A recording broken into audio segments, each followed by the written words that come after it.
তো একটু তুই আছে দেখছি। এক কাজ করি, বাসটার উপর দিয়ে পার হয়ে যায়। দিদি না তোর বাবা দাদা দাদি সহ 14 গোষ্ঠীর কথা মনে পড়ে যাবে। লোকটা বাঁশের উপর দিয়ে পাথরে পার হতে ধরলে ভূত তার হাত দিয়ে ধরে রাখা বাঁশটা ছেড়ে দিল।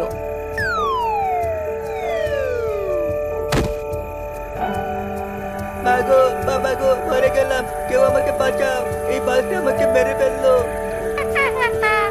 আরো যাস রাত করে আমার বাস বাগানে এসে শব্দ করতে করতে তোর সব শখ একেবারে মিটিয়ে দিলাম। লোকটা কোনো মতে সেখান থেকে দৌড়ে পালিয়ে বাঁচলো। পরের দিন আরেকজন লোক সে বাঁশবাগানের সামনে দিয়ে যাচ্ছিল।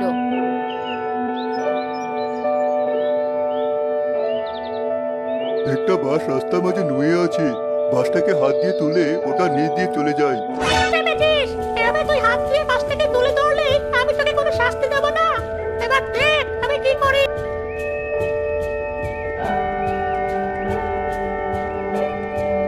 দেখি বাসটা হঠাৎ এত ভারী হয়ে গেল কেন? দুই হাত দিয়েও তো ধরে রাখতে পারছি না বাসটাকে। দেখছি আর কোনোদিন এই বাস বাগানে দাঁড় দিয়েও ঘেসবো না। যা, সময় থাকতে বুদ্ধি হয়েছে তোর। এইবারের মতো তোকে ছেড়ে দিলাম। আবার যদি এখানে এসেছিস পাশের চাপা খেয়েই মরবি তুই।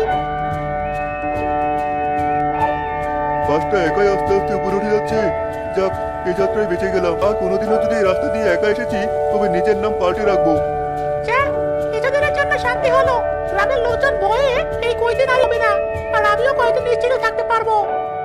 বাবার মুখে শুনেছি তোমাদের গ্রামটা অনেক সুন্দর। আমার বিয়ে হয়েছে প্রায় 1 মাস হতে চললো, কিন্তু তুমি আমাকে এখনো কোথাও ঘুরতে নিয়ে গেলে না। যাবো তো একদিন। তুমি আবার একা একা কোথাও বের হয় না কিন্তু। এই গ্রামে কিন্তু ভূত প্রেত থাকে। কি যে বলো না, ওসব ভূত প্রেতে আমি বিশ্বাসও করি না আর ভয় না। বিশ্বাস করো বা না করো তোমার ইচ্ছা। তোমাকে একটা ভালো কথা বললাম, দয়া করে আমার এই কথাটা শুনো। একটা দাও, আমি বাজারে যাব। এই নাও বাজারের ব্যাগ, বাজার শেষে তাড়াতাড়ি বাড়ি চলে এসো।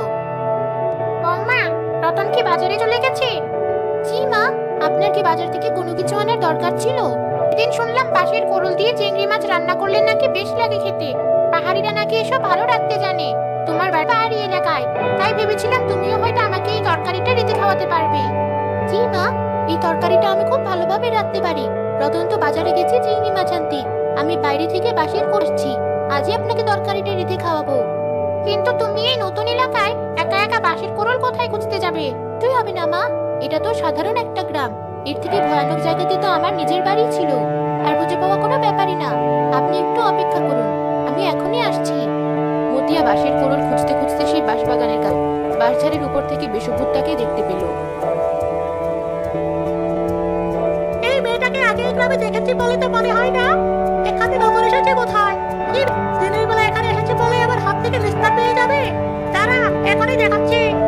ওই তো কত বড় একটা বাঁশঝাড়, কিন্তু দেখে তো বেশ অপরিচ্ছন্ন মনে হচ্ছে। এক কাজ করি, আমার হাত দিয়ে আপাতত যতটুকু পরিষ্কার করা যায় করি, আর ঝাড়ু নিয়ে এসে আবার এই জায়গাটা ভালোভাবে পরিষ্কার করব। এই মেয়েটা দেখে আসতে পাবো। এই বাসটার সম্পর্কে কি কারণ থেকে তো শুনিনি, আস্তে সব পরিষ্কার করা শুরু করে দিল। হয়েছে, এখন বাঁশঝাড়টা দেখতে বেশ পরিপাটি লাগছে। ওই তো একটা বাঁশের কোরল দেখা যাচ্ছে, তার জন্য নিয়ে যাই। মেয়েটা আমার বাসটারে কোরলও নিতে চাইছে। মেয়েটাকে কি এখানে শিক্ষা দিব? এটা এত কষ্ট করে আমার বাসা পরিষ্কার করলো, এর আগে তো কেউ কখনো এমন করেনি। আজকের মতো মেয়েটাকে ছেড়ে দিই। তুলেছি বাঁশের কোরলটা, এখন এটা নিয়ে গিয়ে মাকে রান্না করে খাওয়াবো।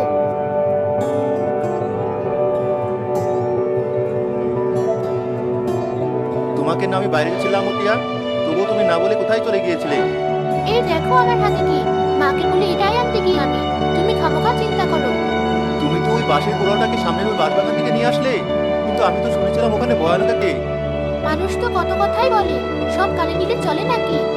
কোনো ভূত নেই ওখানে। এই মাছ এনেছো না, ওগুলো আমার হাতে দাও। তোমাদের মজার একটা তরকারি রেঁধে খাওয়াবো আজ। সত্যি প্রমা, তরকারিটা বেশ মজা হয়েছে। এমন তরকারি প্রতিদিন খেলেও বিরক্ত লাগবে না। আতিয়া, বাঁশ দিয়েও যে এত মজার তরকারি রাখা যায়, তুমি না থাকলে জানতেই পারতাম না। কালকেও তোমাদের বাঁশ দিয়ে তরকারি রেঁধে খাওয়াবো, দেখবে সেটাও খেতে অনেক ভালো লাগবে। পরের দিন মতিয়া ঝাড়ু হাতে সেই বাঁশবাগানের কাছে গেল। বেশ সেখানে আবার দেখে বিরক্ত বোধ করলো। আবার এখানে কি করতে এসেছে মেয়েটা? মেয়েটার থেকে সাহস অনেক বেড়ে গেছে।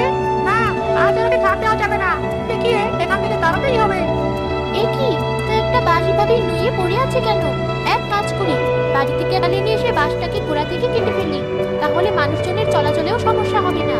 আর আমিও বাঁশটাকে শুকিয়ে লাকড়ি বানিয়ে পারবো। এই মেয়েটা তো দেখছি বেশ ভয়ানক। মাথা ব্যথা হলে তো নিজের মাথায় কেটে ফেলবে মনে হচ্ছে।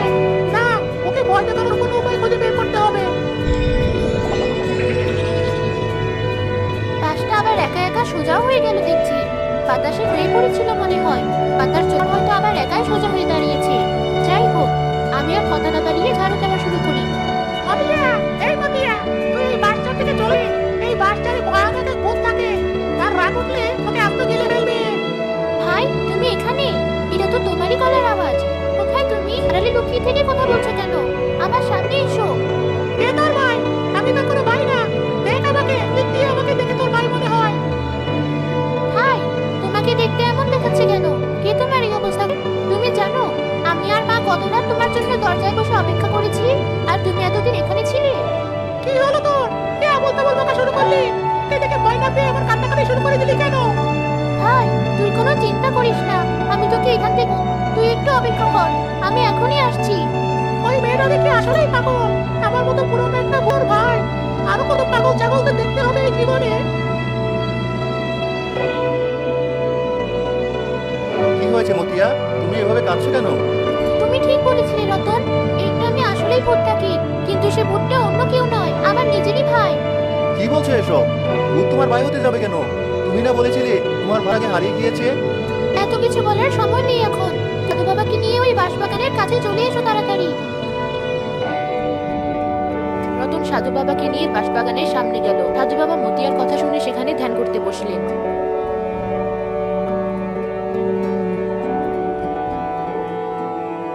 কে তুই এই বাঁশবাগানে? এখানে থেকে মানুষের উপর দিনরাত অত্যাচার করিস?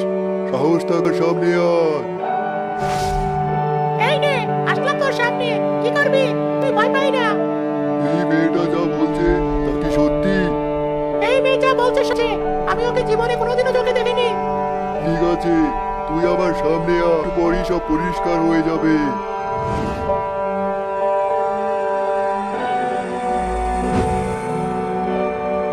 একি, আমার মুখে এটা কিসের গুঁড়া ছিটিয়ে দিলি তুই? তার হাত দিয়ে ছিটিয়ে দেওয়া গুঁড়ো বেশভূতের চোখে লাগার পর তার আগের সব স্মৃতি মনে পড়ল। সেদিন রাতে আমি আমার ছোট বোনের জন্য শাড়ি কিনে বাড়ি ফিরছিলাম। ঝড়ের রাতে এক পার্সারের নিচ দিয়ে যাওয়ার একটা বড় বাঁশ আমার মাথার উপর পড়ে। এরপর কি হয়েছে আমি কিছুই জানি না। তখন থেকেই পার্সারটাই হয়ে যায় আমার ঠিকানা। ভাই, আমি তোর সেই বোন যার জন্য তুই শাড়ি কিনতে গিয়েছিলি। তুই এই এক বছরে এত বড় হয়ে গেছিস তুই। আমার কাছে আয়। তোর স্মৃতিশক্তি ফিরে এসেছে তাহলে। এখন তুইও মুক্তি পাবি। তোকে আর এই বাজারে আটকে থাকতে হবে না। কিন্তু তোর পুরোপুরি মুক্ত করতে চাইলে তার লাশটা আগে খুঁজে বের করতে হবে তোদের। লাশটা ঠিক মতো সমাধি দিতে পারলেই তোর ভাই মুক্তি পাবে। ঠিক আছে বাবা, আমরা এখনই ভাইয়ের লাশ খুঁজে বের করার ব্যবস্থা করছি। রতন, তুমিও ভাইয়ের লাশটা খুঁজে দেখো, বের করতে পারো নাকি।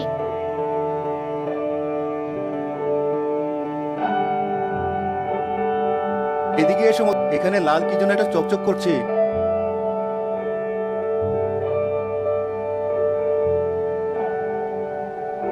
আরে এটাই তো সেই শাড়িটা যেটা আমি মতিয়ার জন্য কিনেছিলাম। শাড়িটা যেহেতু এখানে, ভাইয়ের লাশটাও নিশ্চয়ই এর আশেপাশেই রয়েছে। তুমি এই করে শুরু করো।